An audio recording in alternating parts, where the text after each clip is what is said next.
இதுதான் நாங்கள் வாடகைக்கு எடுத்திருக்கிற வீட்டின் மேல் பகுதி. நாங்கள் மேல் பகுதியில் இருக்கிறோம். இவ்வளவும் டெரஸ் இருக்கு. இது கடல் வியூ. சூரியன் மறையுது. சூரியன் மறைகிற காட்சி. சில்வண்டின சத்தம். இது ஒரு தோட்டம் உண்டு, என்னன்னு தெரியல. ஒரு காய் ஒன்று வச்சிருக்கிறோம். இது கீழ் வீட்டுக்காரர் தான், சொந்தக்காரர் கீழே இருக்கணும். இப்போ நாங்கள் பீச்சுக்கு போகிறோம்.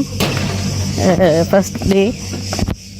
எவர் கிரீன் இந்த நாட்டில் ஆசையாக நாங்கள் வளர்க்குற எவர் கிரீன் கண்டு இது இலகுவாக வளர்த்து வச்சிருக்கிறோம். பீச்சுக்கு நடந்து போகிறோம். நாங்கள் இருக்கிற வீட்டில் இருந்து. இங்கே தான் நாங்கள் இருக்கிற வீடு. இந்த அப்பார்ட்மெண்ட்டில் இந்த சைட்டில் நாங்கள் இருக்கிறோம். இந்த காய் தான் எனக்கு என்னண்டு விளங்கையில். இது ஒரு காய் மரம் இருக்குது. என்ன அந்த காய் வந்து எனக்கு விளங்கையில். இந்த ஊரெல்லாம் இந்த காய் தான். என்ன காய் என்று விளங்கையில் தேடி பார்க்கணும்.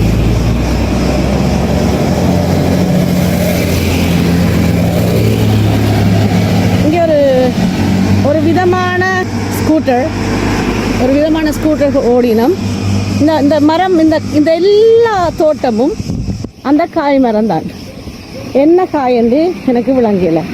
இப்போ இது அறிகிறதுன்னு சொன்னால், நாங்கள் நிற்கிற வீட்டுக்காரர் வந்து கிரேக்க மொழி மட்டும்தான் பேச தெரியும். அப்போ பாவம் அவையும் எங்களோட கதைக்கு ஆசைப்படினோம். நாங்களும் அவையோட கதைக்க ஆசைப்படினோம். ஏன்னா வயதான ஆக்கள் ஆசையாக இருக்குது எங்களுக்கும் அவையோட கதைக்க. வயதான ஆக்கள்கிட்ட நிறைய விஷயங்கள் கேட்டறியலாம், ஆனால் கதைக்க முடியாமல் இருக்குது. இந்த காய் மரம் அதிகமாக இங்கே இருக்குது. நாங்கள் வரைக்கும் நல்ல வெயில் தணிஞ்சிட்டுது. கிரேக்க நாட்டுக்கு வந்து நடந்துட்டோம். ஒரு 20 கிலோமீட்டருக்கு மேலே நடந்தாச்சு வந்ததுக்கு. மல்லிகை கண்டு, மல்லிகை செடி. இலங்கைக்கு போக முடியாமல் தவிக்கிற ஆக்கள், இலங்கைன்ற வாசனையை அறியணும் என்ற ஆக்கள் கிரேக்க நாட்டுக்கு வாங்கும். இலங்கையில் இருக்கிற மையம் இருக்குங்க பாருங்க. கடுதாசி, மல்லிகை, இதெல்லாம் மல்லிகை கொடி. இந்த காய் தான் எனக்கு விளங்கையில். இந்த இலையாக பார்த்தா மரமுந்திரிகை, அந்த மரமுந்திரிகை மாதிரி தான் இந்த மரம் இருக்குது. இந்த வீட்டை பாருங்க, இவ்வளோ அழகாக இருக்குண்டு.